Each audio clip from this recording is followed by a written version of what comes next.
इस वीडियो में हम बात करेंगे 8th पे कमीशन की। आपकी सैलरी और पेंशन में कब होगा इजाफा, इससे जुड़े कुछ 5 बड़ी अपडेट्स आ गए हैं जो आपको जानना बहुत ज़रूरी है। तो इसलिए वीडियो के आखिर तक बने रहिएगा। नमस्कार, आप देख रहे हैं न्यूज़ 18। मैं हूं आपके साथ श्रुति श्रीवास्तव। केंद्रीय कर्मचारियों और पेंशनर्स की नई सैलरी के लिए 8वें वेतन आयोग ने काम तेज कर दिया है।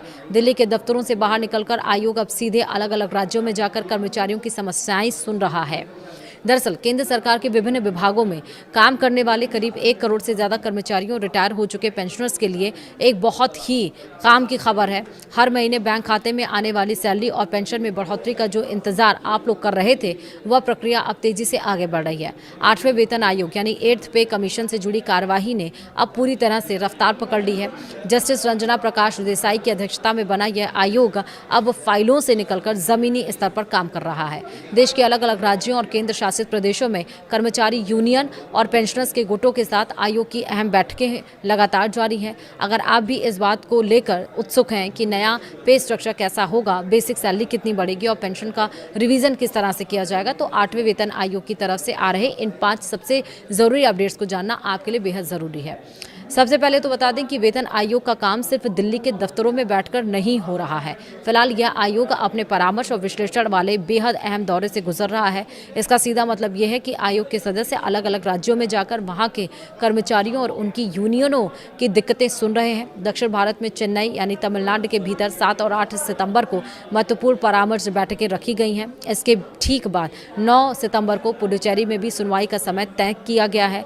उत्तर भारत की तरफ रुख करें तो चंडीगढ़ में 16 से 18 सितंबर के बीच वहां के और आसपास के राज्यों के कर्मचारी संगठनों से आमने सामने बैठकर बातचीत होगी। वहीं राजस्थान के जयपुर में 31 अगस्त और 1 सितंबर को होने वाली बैठकों के लिए आवेदन जमा करने का काम किया जा चुका है। सैलरी का नया ढांचा तैयार करना कोई आसान काम नहीं है। इसके लिए महंगाई के सूचकांक, देश के आर्थिक हालात और अलग अलग क्षेत्रों से आ रहे वित्तीय प्रस्तावों को बारीकी से समझना होता है और इसी काम को तेजी से और वैज्ञानिक तरीके से करने के लिए आयोग ने अपने कंसल्टेंट यानी सलाहकारों की नियुक्ति से जुड़े नियमों में कुछ जरूरी बदलाव किए हैं।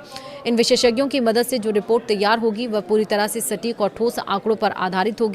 सरकारी कर्मचारियों के बीच आजकल सबसे ज्यादा चर्चा फिटमेंट फैक्टर को लेकर ही हो रही है, क्योंकि इसी से तय होता है कि सैलरी में असल उछाल कितना आएगा। आपको याद दिला दें कि 6ठे वेतन आयोग में यह फिटमेंट फैक्टर 1.86 तय किया गया था। फिर 7वें वेतन आयोग में इसे बढ़ाकर 2.57 कर दिया गया, जिससे बेसिक सैलरी में अच्छा खासा इजाफा देखने को मिला था। अब 8वें वेतन आयोग को लेकर कर्मचारी संगठनों की तरफ से लगातार यह मांग उठाई जा रही है कि फिटमेंट फैक्टर को 3.68 से लेकर 3.83 के बीच रखा जाए। हालांकि यहाँ यह साफ कर देना जरूरी है कि अभी तक आयोग की तरफ से न्यूनतम वेतन, फिटमेंट फैक्टर या नई पेंशन को लेकर कोई भी आधिकारिक घोषणा नहीं की गई है। आखिरी फैसला आयोग की पूरी रिपोर्ट और उसके बाद सरकार की मंजूरी पर ही निर्भर करेगा। इस बार वेतन आयोग की यह साफ मंशा है कि पूरी प्रक्रिया एकदम लोकतांत्रिक और पारदर्शी रहे। कोई भी फैसला सिर्फ बंद कमरों में लेने के बजाय आयोग हर विभाग के कर्मचारी प्रतिनिधियों, स्थानीय परिसंघों और पेंशनर एसोसिएशन को पूरा मौका दे रहा है। लोग अपनी समस्याएं और सुझाव लिखित रूप में या फिर बैठकों में मौखिक तौर पर सीधे आयोग के सामने उठा सकते हैं।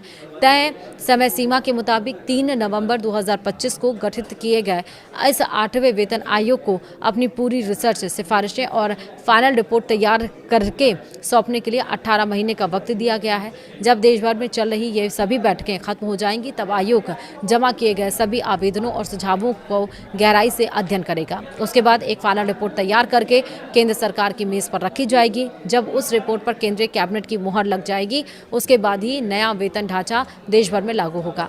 चूंकि 8वां वेतन आयोग अभी शुरुआती बातचीत और आकलन के दौर से गुजर रहा है, इसलिए कोई भी नया फॉर्मूला अभी तक आधिकारिक रूप से पास नहीं हुआ है। ऐसे समय में अक्सर कई तरह की अफवाहें तेजी से फैलने लगती हैं। सभी कर्मचारियों और पेंशनर भोगियों को यही सलाह दी जाती है कि वे इधर उधर की बातों पर ध्यान देने के बजाय सही और पुख्ता जानकारी के लिए सिर्फ 8वें वेतन आयोग के आधिकारिक पोर्टल या वित्त मंत्रालय की तरफ से जारी होने वाले आधिकारिक बयानों पर ही भरोसा करें।